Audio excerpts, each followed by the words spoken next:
Orders of the day. Government business, affaires de gouvernement, bills, second reading, projet de loi, deuxième lecture, number 1, bill S5, numéro 1, projet de loi S5. Stand.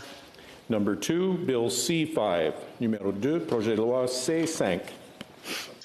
Senator Francis. Honorable Senators, I move that this bill be read a second time. It is moved by the Honourable Senator Francis, seconded by the Honourable Senator Gold, that the bill be read a second time. On debate, Senator Francis. Thank you, Mr. Speaker. Honorable colleagues, I rise today to speak at second reading of Bill C-5, an act to amend the Bills of Exchange Act, the Interpretation Act, and the Canada Labour Code to create a new statutory holiday to be known as the National Day for Truth and Reconciliation. I would like to begin by acknowledging that I am delivering my remarks from Ebikwit, now known as Prince Edward Island, the ancestral and unceded territory of my people, the Mi'kmaq, or as we call ourselves, Ulnuk.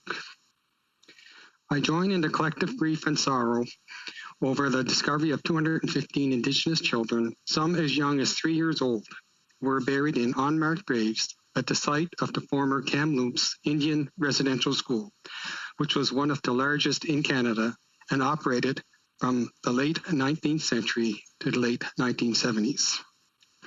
I cannot help but be overcome by horror and anger, thinking about their last days and hours on Earth experiencing isolation, loneliness, and fear. Their dead bodies were discarded like trash. Their lives viewed as disposable and treated as such.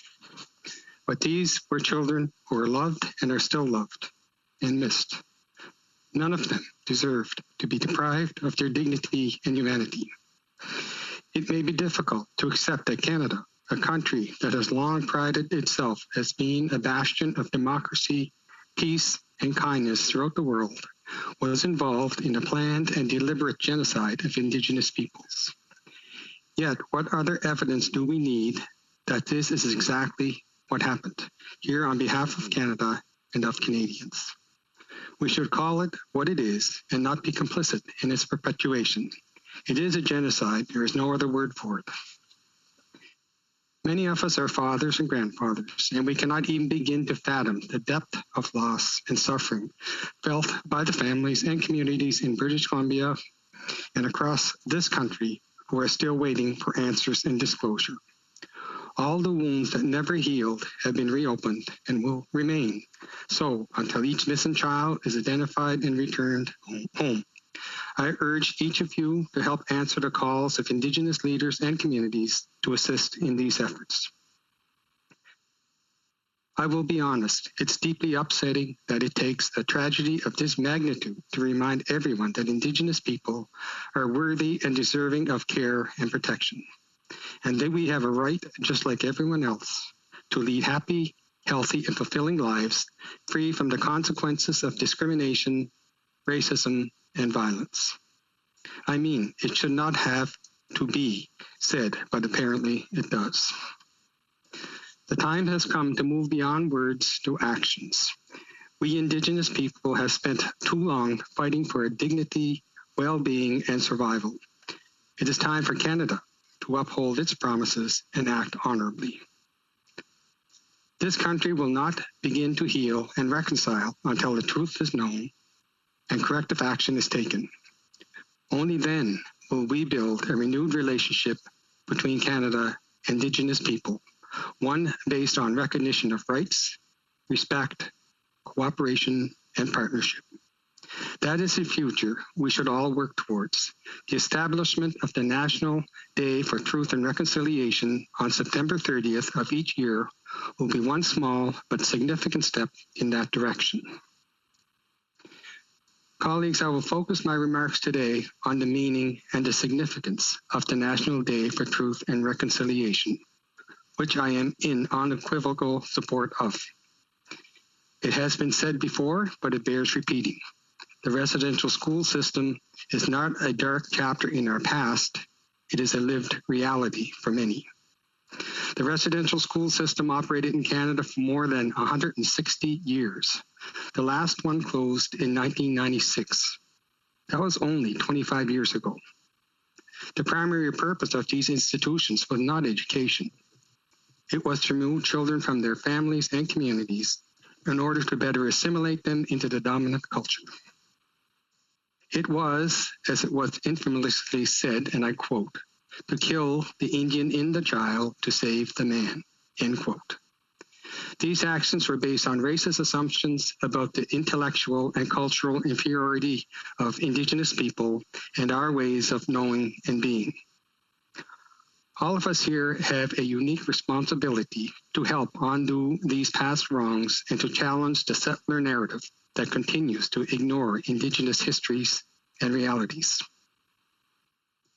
We have to have these tough and uncomfortable conversations so that we can use our roles as legislators to build a more inclusive and equitable future for all. It is estimated that more than 150,000 children were taken from their homes and sent to these harsh and dangerous institutions. Our children were deprived of the love and care of their families and communities over many years and sometimes permanently. Our children were made to feel worthless and ashamed of who they were, which resulted in the loss of language, culture, and identity, as well as the destruction of familial and community bonds. Too often, our children were subjected to rampant neglect and abuse. What happened here in all other residential schools would not be tolerated today, and it should not have been tolerated back then. We know, for example, at the infamous St. Anne's Residential School in Fort Albany, Ontario, there was a makeshift electric chair used to torture children as young as 6 years old. Let that sink in. Canada did that. What is worse, the survivors of St. Anne's Residential School had been fighting the federal government for years over documents detailing the horrors committed there. That is seriously shameful and ought to remind us all that truth, healing, and justice continue to be a hard-fought battle for survivors and for Indigenous people in general. All of us need to have open minds and difficult conversations. The residential schools contributed to the Canada that we live in now.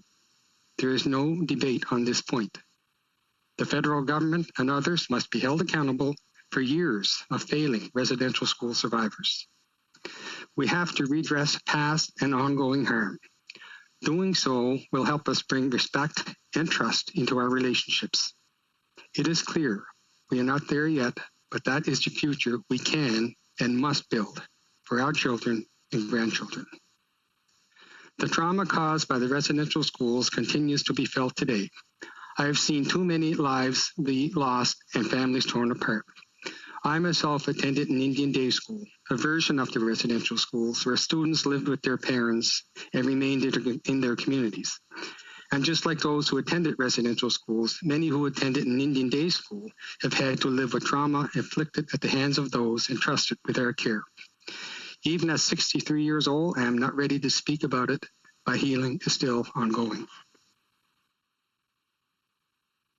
Colleagues, we use the term survivors because we know many did not survive the residential school system. We must forever honor the resilience and resistance of each of the survivors in the face of attempts to suppress every aspect of their being. You have heard by now that around 6,000 children had died while attending residential schools. However, the number could be much higher because the names of the students who died too often were unrecorded. The figure could be as high as 25,000. Further compounding the anguish, many residential schools did not return children's bodies to their families, too often citing cost as a reason. Many, if not most, are buried in unmarked and untended graves across the country. Some have been found because of archival documents and oral testimony, and others through accidental disturbances. We may never find all our children, but that does not mean we will stop trying. Earlier this week, I heard about the renewed calls from survivors of the Shubenacadie Indian Residential School in Nova Scotia to locate unmarked graves at the site. The news hit close to home for me because a few family members and friends are survivors. Theirs are not my stories to tell, but I will say that most are still learning to deal with and heal from the experience. It is not something we talk about often, but I can see the scars it has left on their body and soul. I speak as a First Nations person, but it's important to note that our Inuit and Métis brothers and sisters have also experienced much harm at these federally run institutions and because of other harmful policies and practices. Colleagues, the Truth and Reconciliation Commission, which was tasked with establishing a historical record, was one part of the largest class action lawsuit in Canadian history. The final report, which was released in 2015, exposed a truth that many never knew existed. It also outlined 94 calls to action that all levels of government and of society must take to repair the harm caused by residential schools and begin the process of reconciliation.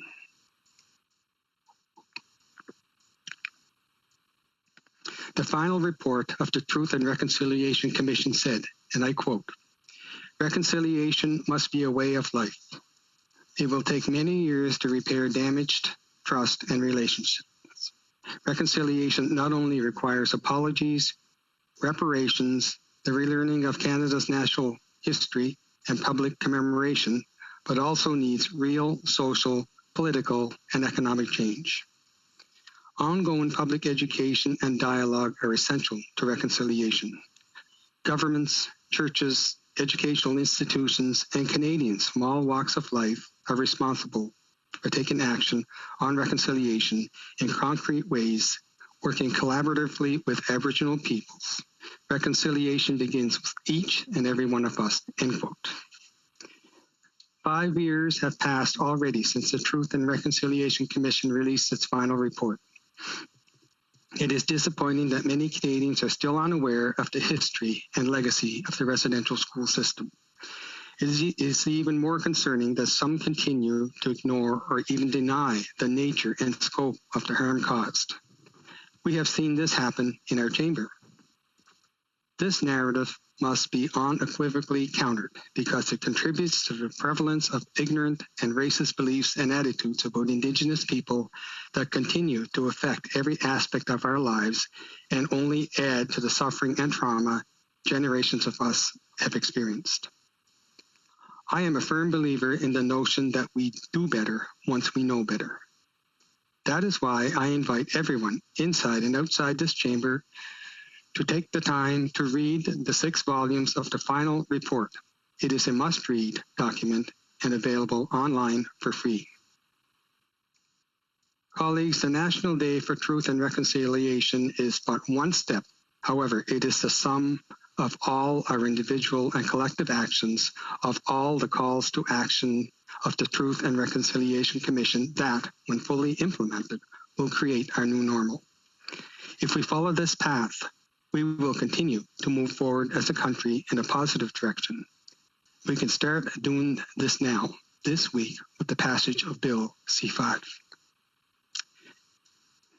This bill directly fulfills Call to Action 80 of the Truth and Reconciliation Report, which calls on Canada to establish a statutory holiday and National Day for Truth and Reconciliation to honor survivors, their families, and communities, and to ensure that public commemoration of the history and legacy of the residential schools remains a vital component of the reconciliation process.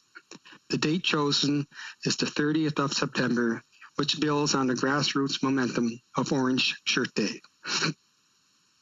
The establishment of the National Day for Truth and Reconciliation is, in itself, significant because it is a formal and public acknowledgement of what was done to survivors and their families and communities. So much of the history of this country has been hidden. That has created a deep divide between Indigenous and non-Indigenous people that needs to be addressed. The new holiday will mark a new chapter, one where we will all walk together, side by side, to heal and repair the relationships damaged by the residential school system and other policies and practices. In order for that to happen, there has to be an increased awareness and understanding of the history of the residential schools, including the immediate and intergenerational impacts on First Nations, Métis, and Inuit. The National Day for Truth and Reconciliation is a day meant to both commemorate the past and educate the future. The journey that has gotten us to where we are today begins with survivors who fought and continue to fight to ensure the history and legacy of the residential school system is known and never forgotten or repeated. Most of us cannot begin to understand the abuse and trauma all endured, or the strength it has taken for some of them to come forward and relive it. Without the courageous and persistent efforts of the survivors, the shameful treatment of Indigenous people would not have been brought to light. The holiday is needed because survivors will not be here to gather and share their stories and experiences in the future. It is estimated that there are only 80,000 alive today. The number continues to decrease each year. Like Remembrance Day, the new statutory holiday will be a day to pause, reflect, and honor all the lives lost and impacted by the residential schools. Last November, then National Chief Norman Yakulea of the Northwest Territories, who is a survivor, said the following at the House of Commons Committee on Canadian Heritage. Just like we commemorate November 11th when we all put aside our differences and honor the people who fought for us, who gave us this freedom and sacrificed their lives, we are doing this with residential schools. Our parents gave up their children to the schools and the churches, and they sacrificed. And the impact is devastating. But we are a forgiven nation. And we want the Canadian people to understand that as Aboriginal people, this is really what happened to us. Dr. Marie Wilson, one of the 3 commissioners of the Truth and Reconciliation Commission, appeared at the same committee during the study of Bill C-369, introduced by former NDP MP Georgina Jollerbois. This previous iteration of this legislation that died in 2019 with the dissolution of the 42nd Parliament. She noted then that the National Day for Truth and Reconciliation should receive the same dignity and solemnity of Remembrance Day. She explained, and I quote, "As a country, we fully understand the heartache of a mother who has lost a son or daughter to war. We make great efforts to bring home with dignity and ceremony anyone lost and to honor the parent left behind. Each year, as we did recently, we honor a Silver Cross mother to represent all grieving parents. We mark Remembrance Day with a national ceremony in all our schools and at monuments throughout the country in honor of all veterans, living or dead. We acknowledge collectively those never found with the tomb of the unknown soldier. When have we ever demonstrated such reverence for residential school children, also lost in a state-sanctioned context of proven harm?" End of quote. Colleagues, creating the National Day for Truth and Reconciliation as a federal statutory holiday can be compared to Remembrance Day because it will hold the same spirit of reflection and remembrance. On September 30th, we will stop to reflect on our history and our values as a nation. Many of you may not know, but the odds of a student dying while attending residential schools was 1 in 25. In contrast, the odds of a soldier dying during the Second World War was 1 in 26. Take a minute to think about these statistics. These were innocent children who were forcefully and lawfully taken away from their families and communities. These were not adults who volunteered to serve in combat zones. So we can understand now that this holiday is not meant to be a celebration. Instead, it will be an opportunity for ongoing public commemoration through education. The chair of the Truth and Reconciliation Commission, our former colleague, the Honorable Murray Sinclair, has spoken many times and to many different people about the connection between education and reconciliation. You will recall him stating time and time again that, quote, "Education got us into this mess, and education will get us out of it," end quote. Education takes place in many ways, one of which, of course, is the structured education in elementary and secondary schools. Results of a Research CO online survey released last year illustrate the importance of education as a foundation for reconciliation. The survey found that close to half, roughly 45% of respondents, said they never learned about residential schools when they were in elementary or high school in Canada. Equally troubling was the fact that the survey found that about 1/3 of respondents who did learn about residential schools remember their teachers casting the schools in a positive light. The survey, of course, had other statistics in it. One in particular struck me because it highlighted that younger generations are leading the way when it comes to reconciliation. The younger the respondents were, the more likely they were to have discussed the topic of residential schools in the classroom. I am encouraged that the knowledge of residential schools is being increased in school settings. The orange shirts that children, youth, and even many adults now wear on September 30th to recognize the story of Phyllis Jack Webstat and her experience at residential school makes me hopeful that my granddaughters will one day live a new reality. That's quite a statistics. Almost 50% of our current population never learned about residential schools while they were in school. First Nations, Métis, and Inuit people knew all too well about residential schools. We are heartbroken now, but not shocked by the latest discovery of mass graves. We know that this is not the first nor the last time this will happen. But that is the point of the National Day for Truth and Reconciliation, to educate all Canadians, young and old, newcomers, and those from all walks of life and cultures. We can celebrate the achievements and the great people who contributed to Canada, but this is a one-sided story if we do not understand the dark and horrific legacy of the residential schools. By creating a new statutory holiday, we create a reason to pause for people of all ages and backgrounds to listen, learn, and engage in dialogue. We further create a reason for future generations to not only ask why, but to commit to never again. The journey towards truth, healing, justice, and reconciliation must be based on a willingness to open our minds and our hearts.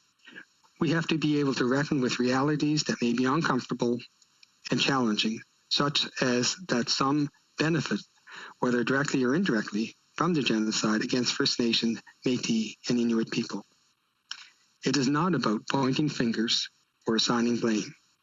It is about understanding how history contributed to the Canada that we now live in. I believe that it is important to have these difficult conversations and remain open to imagining how things could be better. We can then begin to find ways to address and redress the damage done together.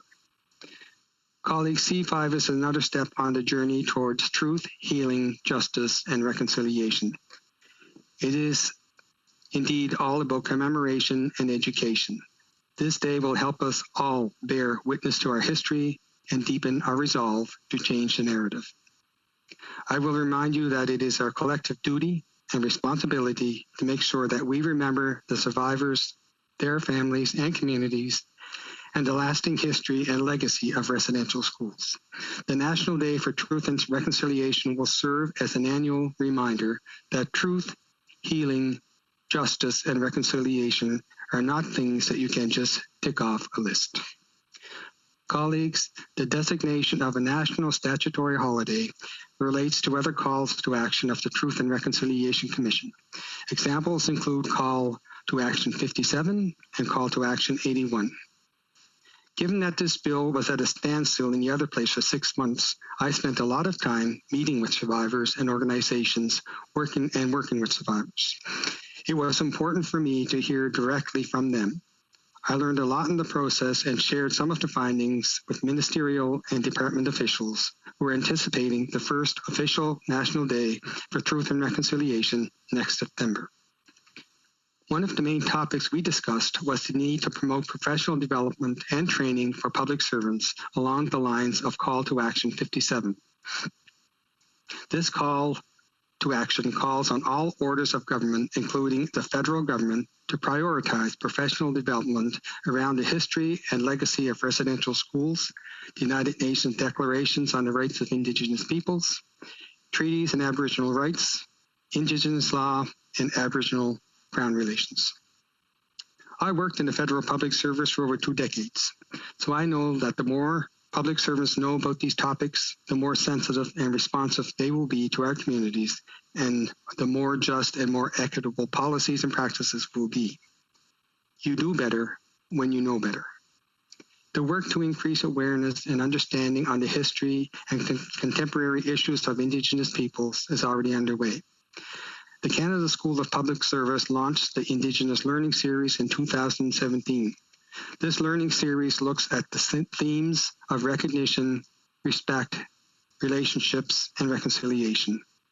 Over 80,000 public servants have completed online and in-class courses and participated in special events that relate to the history of Indigenous peoples. And this statistic only accounts for events and sessions offered through the Canada School of Public Service directly. We know that many workers have taken training offered by their departments because the federal government put a priority on addressing Call to Action 57.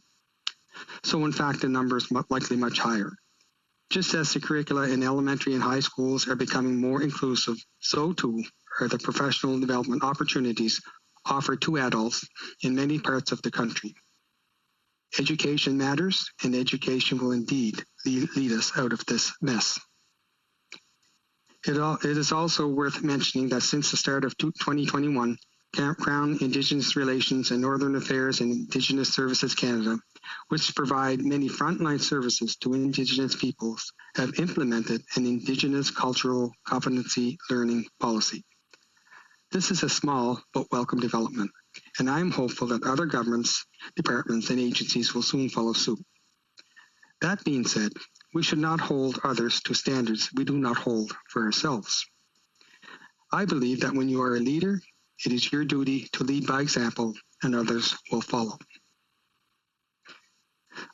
When I was appointed, I found it shocking to learn that it is not mandatory for parliamentarians and their staff to have professional development and training to increase awareness and understanding on the history and the contemporary issues of Indigenous peoples. That is deeply concerning, given our role as lawmakers and overseers of government action. That is why last March, I encouraged senators and staff of my caucus, the Progressive Senate Group, to participate in a 6-hour guided training program. The knowledge and skills gained through this experience have enhanced the breadth and quality of our work. I'm proud of that. As a result, I remain convinced that all parliamentarians and staff would benefit from the participation in similar programs, both on an initial and ongoing basis. It is not lost on me that the Senate as an institution and Parliament as a whole have been involved in the design and implementation of laws and policies that have harmed generations of Indigenous people, including the residential school system. We have a moral and legal obligation to address and repair the harm done.